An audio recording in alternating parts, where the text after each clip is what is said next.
AP ప్రజలు పిల్లల్ని ఎందుకు కనాలో సీఎం చంద్రబాబు సమాధానం చెప్పాలని మాజీ మంత్రి పేర్ని నాని డిమాండ్ చేశారు. 3, 4 బిడ్డ పుడితే వారి బాధ్యతని ప్రభుత్వం తీసుకుంటుందని ప్రశ్నించారు. ప్రజలు పిల్లల్ని కంటే రాష్ట్రంలో మెరుగైన వైద్య సదుపాయాలు కూడా లేవన్నారు. AP deputy CM Pawan Kalyan కి ఆరోగ్యం బాగోకపోతే హైదరాబాద్ వెళ్లి చికిత్స చేయించుకుంటున్నారని, మరి రాష్ట్రంలో పుట్టే పిల్లలకు ఎక్కడ చికిత్స చేయించాలంటూ ప్రశ్నించారు.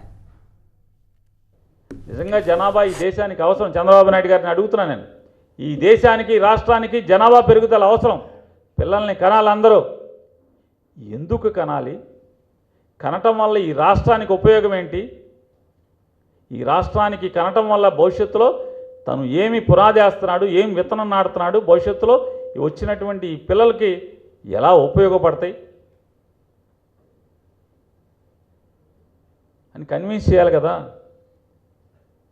ఆయన స్లోగన్కి, ఆయన చెప్పేటువంటి నినాదానికి వాళ్ళ అబ్బాయి కోడలే కన్విన్స్ అవ్వరు. ఇంకా రాష్ట్రం ఎక్కడ కన్విన్స్ అవ్వాలి? ఎందుకు అవుతుంది? ఒక్క మాట చెప్పారు ఆయన, ఈ దేశానికి లేకపోతే ఈ రాష్ట్రానికి పిల్లలను కంటే, పిల్లలు పెరిగితే బాధ్యత ప్రభుత్వం తీసుకుంటారు. చదువు బాధ్యత ఎవరు తీసుకుంటారు? చంద్రబాబు నాయుడు గారి స్లోగన్ ఏంటి? విద్య అనేది ప్రభుత్వానికి బాధ్యత లేదు, అది ట్రస్టుల యొక్క బాధ్యత, సామాజికవేత్తల బాధ్యత అని చెప్పి ఆయన చెప్తాడు ఆయన స్లోగన్. ఇవాళ కూడా ఏం చెప్తున్నాడు ఆయన?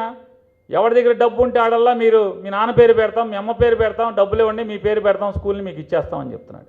ఇప్పుడు ఇంతమంది కొత్తగా పిల్లల్ని కంటారు, డాక్టర్లు ఎక్కడి నుంచి వస్తారు? పిల్లల డాక్టర్ని ఎక్కడి నుంచి వస్తారు? డెలివరీ చేయటే గైనకాలజిస్టులు ఎక్కడి నుంచి వస్తారు? జనాభా పెరుగుతూ ఉంటాయి. ఉప ముఖ్యమంత్రి గారు ముక్కులో చిన్న కంతి వస్తే హైదరాబాద్ వెళ్ళి 20 రోజులు హాస్పిటల్లో ఉండి ఆపరేషన్ చేయించుకునేటువంటి దిక్కుమాలిన పరిస్థితి రాష్ట్రంలో ఉంటే మరి ఏమవ్వాలి? వాళ్ళ జనాభా, పుట్టిన జనాభా అంతా ఏమవ్వాలి? ఎవరు డెలివరీ చేయాలి? పుట్టిన బిడ్డలకి బతికిస్తాకి, చచ్చిపోకుండా బతకటానికి డాక్టర్లు ఎక్కడి నుంచి తేవాలి? పిల్లల డాక్టర్ నుంచి. హాస్పిటల్లో మందుల బడ్జెట్నేమో మీరు కట్ చేస్తారా?